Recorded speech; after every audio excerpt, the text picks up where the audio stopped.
ਅਗਲੀ ਖਬਰ ਜਿਹੜੀ ਆ ਉਹ ਵੀ ਪ੍ਰੈਜ਼ੀਡੈਂਟ ਟਰੰਪ ਉਹਨਾਂ ਦੇ ਨਾਲ ਰਿਲੇਟਡ ਹੀ ਆ। ਐਪਸਟੀਨ ਸਟੋਰੀ ਨੂੰ ਲੈ ਕੇ ਜੋ ਹੁਣ ਟਰੰਪ ਹੋਣਾ ਦੇ ਜਿਹੜੇ ਸਪੋਰਟਰ ਆ ਉਹਨਾਂ ਦਾ ਆਪਸ ਦੇ ਵਿੱਚ ਕਾਫੀ ਜਿਹੜਾ ਇੱਕ ਦੂਜੇ ਨਾਲ ਲੜਾਈ ਝਗੜਾ ਵੀ ਚੱਲ ਰਿਹਾ ਹੈਗਾ। ਬਹੁਤ ਸਾਰੇ ਜਿਹੜੇ ਸਪੋਰਟਰਸ ਆ ਟਰੰਪ ਹੋਣਾ ਦੇ ਉਹ ਇਹ ਕਹਿੰਦੇ ਆ ਵੀ ਜਿਹੜੀਆਂ ਐਪਸਟੀਨ ਦੀਆਂ ਫਾਈਲਸ ਆ ਉਹਨਾਂ ਨੂੰ ਜੋ ਅਟਾਰਨੀ ਜਨਰਲ ਪੈਮ ਬੌਂਡੀ ਵੱਲੋਂ ਹੁਣ ਇਹ ਕਹਿ ਦਿੱਤਾ ਗਿਆ ਵੀ ਉਹਨਾਂ 'ਚ ਤਾਂ ਕੁਛ ਨਹੀਂ, ਇਹ ਟੋਟਲੀ ਰੋਂਗ ਹੈਗਾ ਆ। ਉਹ ਪੂਰੀਆਂ ਡਿਸਕਲੋਜ਼ ਹੋਣੀਆਂ ਚਾਹੀਦੀਆਂ। ਇਹਦੇ ਵਿੱਚ ਟੱਕਰ ਕਾਰਲਸਨ ਵੀ ਓਪਨਲੀ ਇਹਦੇ ਅਗੇਂਸਟ ਆਏ ਹੈਗੇ ਆ। ਐਲੋਨ ਮਸਕ ਦਾ ਤਾਂ ਸਾਨੂੰ ਸਾਰਿਆਂ ਨੂੰ ਪਤਾ ਹੀ ਹੈਗਾ ਆ, ਵਿਰੋਧ ਜਿਹੜਾ ਉਹ ਕਰ ਰਹੇ ਹੈਗੇ ਆ। ਮਾਰਕ ਡੇਵਿਸ ਮੈਗਾ ਦੇ ਇੱਕ ਲੀਗਲ ਬਰੋਲਰ ਆ ਤੇ ਓਕੇਜਨਲ ਆਫਿਸ ਵਿਜ਼ਟਰ ਹੈਗੇ ਆ। ਉਹ ਟਰੰਪ ਉਹਨਾਂ ਨੂੰ ਡਿਫੈਂਡ ਕਰ ਰਹੇ ਹੈਗੇ ਆ, ਜਸਟਿਸ ਡਿਪਾਰਟਮੈਂਟ ਨੂੰ ਡਿਫੈਂਡ ਕਰ ਰਹੇ ਆ। ਪਰ ਕਈ ਲੋਕ ਜਿਹੜੇ ਆ ਉਹ ਕਹਿੰਦੇ ਵੀ ਨਹੀਂ, ਇਹ ਟੋਟਲੀ ਗਲਤ ਆ, ਉਹ ਜਿਹੜੀ ਰਿਪੋਰਟ ਆ ਉਹ ਬਾਹਰ ਆਣੀ ਚਾਹੀਦੀ ਹੈਗੀ ਆ। ਸੋ ਇਹ ਇੱਕ ਇਸ਼ੂ ਵੱਡਾ ਬਣਿਆ ਹੋਇਆ ਹੈਗਾ ਇਸ ਐਪਸਟੀਨ ਦੀਆਂ ਜੋ ਫਾਈਲਸ ਆ ਉਹਨਾਂ ਨੂੰ ਲੈ ਕੇ। ਜੀ, ਐਪਸਟੀਨ ਫਾਈਲਸ ਨੂੰ ਲੈ ਕੇ ਤਾਂ ਹਰਜੋਤ ਸਿੰਘ ਜੀ ਕੰਮ ਕਾਫੀ ਜ਼ਿਆਦਾ ਇਹਨਾਂ ਦਾ ਫਾਲ ਆਊਟ ਆ ਉਹ ਹੋ ਰਿਹਾ। ਡੈਨ ਬੰਜੀਨੋ FBI ਦਾ ਜਿਹੜਾ ਡਿਪਟੀ ਡਾਇਰੈਕਟਰ ਆ ਉਸ ਦੇ ਅਸਤੀਫੇ ਦੀਆਂ ਜਿਹੜੀਆਂ ਚਰਚਾਵਾਂ ਆ ਵੀਕਐਂਡ ਦੇ ਉੱਤੇ ਜਿਹੜੀਆਂ ਉਹ ਚੱਲ ਪਈਆਂ ਸੀਗੀਆਂ ਵੀ ਉੱਥੇ ਕੀ ਜਿਹੜਾ ਉਹ ਬਣ ਸਕਦਾ ਆ।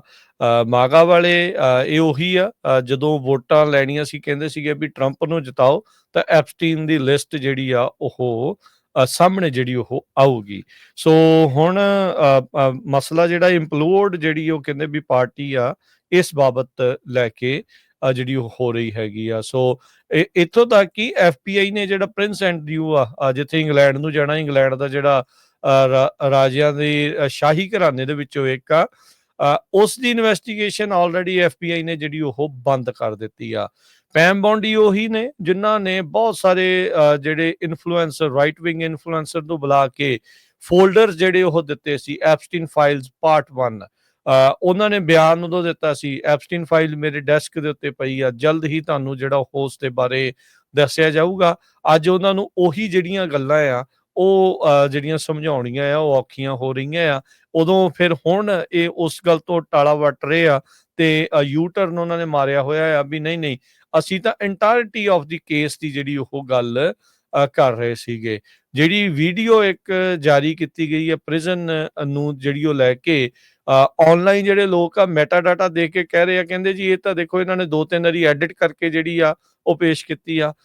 1 ਮਿੰਟ ਜਿਹੜੇ 1-2 ਮਿੰਟ ਦੀ ਜਿੱਥੇ ਮਿਸਿੰਗ ਸੀਗੀ ਵੀਡੀਓ ਜਿਹਦੇ ਵਿੱਚ ਇਵੈਂਚੁਅਲੀ ਕਥਿਤ ਤੌਰ ਤੇ ਇਸਨੇ ਜਿਹੜਾ ਸੁਸਾਈਡ ਕੀਤਾ ਸੀਗਾ, ਉਹ ਕਹਿੰਦੇ ਵੀ ਇਹਨਾਂ ਨੇ ਬਾਅਦ ਚ ਦੱਸਿਆ ਵੀ ਉਹ ਜਿਹੜੀ ਵੀਡੀਓ ਦਾ ਜਿਹੜਾ ਮਿੰਟ ਆ ਉਹ ਪਿਛਲੇ ਕਈ ਚਿਰ ਤੋਂ ਉਹ ਉਸੇ ਟਾਈਮ ਹੀ ਜਿਹੜਾ ਉਹ ਮਿਸ ਹੁੰਦਾ ਹੈ, ਐਵਰੀ ਡੇ ਦਾ ਜਿਹੜਾ ਉਹ ਟਾਈਮ ਜਿਹੜਾ ਉਹ ਮਿਸ ਹੁੰਦਾ ਹੈ। ਕੀ ਇੱਥੋਂ ਇਹ ਪਤਾ ਲੱਗਦਾ ਵੀ ਜਾਂ ਤਾਂ ਐਪਸਟੀਨ ਨੂੰ ਪਤਾ ਸੀਗਾ ਵੀ ਉਦੋਂ ਵੀਡੀਓ ਮੇਰੀ ਨਹੀਂ ਆਉਣੀ, ਤੇ ਜਾਂ ਕਥਿਤ ਤੌਰ ਦੇ ਉੱਤੇ ਜਿਹੜਾ ਇਹ ਦਾਅਵਾ ਕਰਦੇ ਨੇ ਕਾਫੀ ਇਸ ਥਿਊਰੀ ਦੇ ਵਿੱਚ ਵੀ ਇਸ ਨੂੰ ਕਿਸੇ ਨੇ ਮਾਰ ਦਿੱਤਾ, ਕਤਲ ਕੀਤਾ, ਵੀ ਉਹਨੂੰ ਪਤਾ ਸੀਗਾ ਵੀ ਉਸ ਟਾਈਮ ਦੇ ਉੱਤੇ ਵੀਡੀਓ ਨਹੀਂ ਬਣਦੀ ਤੇ ਉਦੋਂ ਕਰੀਏ। ਤੇ ਨਾਲੇ ਇਦਾਂ ਦਾ ਕਿੱਦਾਂ ਦਾ ਵੀ ਹਾਈ ਸਿਕਿਉਰਿਟੀ ਪ੍ਰਿਜ਼ਨ ਹੋਵੇ ਤੇ ਤੁਸੀਂ ਕਹੋ ਵੀ ਪਿਛਲੇ ਕਈ ਮਹੀਨਿਆਂ ਤੋਂ ਸਾਲਾਂ ਤੋਂ ਐਵਰੀ ਟਾਈਮ ਉਸੇ 1 ਮਿੰਟ ਦੀ ਜਿਹੜੀ ਵੀਡੀਓ ਮਿਸ ਹੋ ਰਹੀ ਤੇ ਤੁਸੀਂ ਉਸ ਨੂੰ ਠੀਕ ਨਾ ਜਿਹੜਾ ਉਹ ਕੀਤਾ ਹੋਵੇ। ਸੋ ਸਵਾਲ ਬਹੁਤ ਜ਼ਿਆਦਾ ਜਿਹੜੇ ਉਹ ਉੱਠ ਰਹੇ ਨੇ। ਐਪਸਟੀਨ ਦੀਆਂ ਫਾਈਲਸ, ਐਪਸਟੀਨ ਲਿਸਟ ਦੇ ਉੱਤੇ ਕੌਣ ਆ ਕਿਵੇਂ ਨਹੀਂ ਆ ਇਹ ਦੇਖਣ ਵਾਲੀ ਗੱਲ ਆ। ਟਰੰਪ ਉਹਨਾਂ ਦੀਆਂ ਬਹੁਤ ਸਾਰੀਆਂ ਫੋਟੋਆਂ ਐਪਸਟੀਨ ਦੇ ਉੱਤੇ,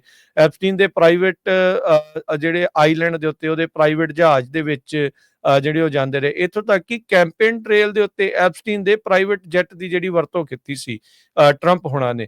ਸੋ ਇਹ ਸਾਰੀਆਂ ਚੀਜ਼ਾਂ ਜਿਹੜੀਆਂ ਇਸ ਟਾਈਮ ਚੱਲ ਰਹੀਆਂ। ਸੋ ਉਹਨਾਂ ਨੇ ਵਿੱਚ ਇਸ਼ਾਰਾ ਕੀਤਾ ਸੀਗਾ ਵੀ ਐਪਸਟੀਨ ਦੇ ਬਾਰੇ ਹੋਰ ਨਾਮ ਜਿਹੜੇ ਦੱਸਾਂਗੇ ਤਾਂ ਬੜੇ ਗੁੱਡ ਮੈਨ ਜਿਹੜੇ ਆ ਉਹਨਾਂ ਦੇ ਕਹਿ ਸਕਦੇ ਵੀ ਜ਼ਿੰਦਗੀਆਂ ਜਿਹੜੀਆਂ ਬਰਬਾਦ ਹੋ ਜਾਣਗੀਆਂ ਜੇ ਉਹਨਾਂ ਨੂੰ ਦੱਸਦੇ ਆ। ਸੋ ਇਹ ਆਪਣੇ ਆਪ ਨੂੰ ਤਾਂ ਗੁੱਡਮੈਨ ਜਿਹੜੇ ਉਹ ਦੱਸਦੇ ਆ, ਪਰ ਜੋ ਉਹ ਕਾਂਡ ਕਰਦਾ ਰਿਹਾ, ਜੋ ਉਸਨੇ ਕੀਤਾ ਆ, ਸੈਕਸ ਸਲੇਵ ਬਣਾ ਕੇ ਕੁੜੀਆਂ ਦੇ ਨਾਲ ਉਹ ਕੀਤਾ, ਸੈਕਸ ਟ੍ਰੈਫਿਕਿੰਗ ਦਾ ਕੀਤਾ, ਉਸ ਦੇ ਨਾਲ ਦੀ ਜਿਹੜੀ ਮੈਕਸੀਨ ਹੈਗੀ ਆ ਜਿਹਨੂੰ ਕੈਦ ਹੋਈ ਆ, ਉਸ ਦੇ ਪਿਓ ਦੇ ਨਾਲ ਵੀ ਫੋਟੋਆਂ ਟਰੰਪ ਹੋਣਾ ਦੀਆਂ ਜਿਹੜੀਆਂ ਉਹ ਨਿਕਲ ਆਈਆਂ ਆ। ਸੋ ਕਾਫੀ ਕੁਛ ਜਿਹੜਾ ਇਸ ਟਾਈਮ ਚੱਲ ਰਿਹਾ ਤੇ ਐਪਸਟੀਨ ਫਾਈਲਸ ਤੋਂ ਇਸ ਟਾਈਮ ਟਰੰਪ ਹੋਣੀ ਤੇ ਟਰੰਪ ਪ੍ਰਸ਼ਾਸਨ ਜਿਹੜੇ ਆ ਉਹ ਭੱਜਦੇ ਹੋਏ ਨਜ਼ਰ ਜਿਹੜੇ ਉਹ ਆ ਰਹੇ ਆ ਵੀ ਖੌਰੇ ਇਹਦੇ ਵਿੱਚੋਂ ਹੋਰ ਕੀ ਜਿਹੜਾ ਉਹ ਨਿਕਲ ਆਊਗਾ ਤੇ ਜਿਹੜੇ ਮਾਗਾ ਦੇ ਵੀ ਸਪੋਰਟਰਸ ਆ ਉਹ ਇਸ ਦੇ ਉੱਤੇ ਹੁਣ ਇਹਨਾਂ ਨੂੰ ਸਵਾਲ ਕਰ ਰਹੇ ਆ। ਸੋ ਦੇਖੋ ਇਹ ਗੱਲ ਕਿੱਥੇ ਕੁ ਤੱਕ ਅੱਗੇ ਜਿਹੜੀ ਉਹ ਵੱਧਦੀ ਹੈਗੀ ਆ।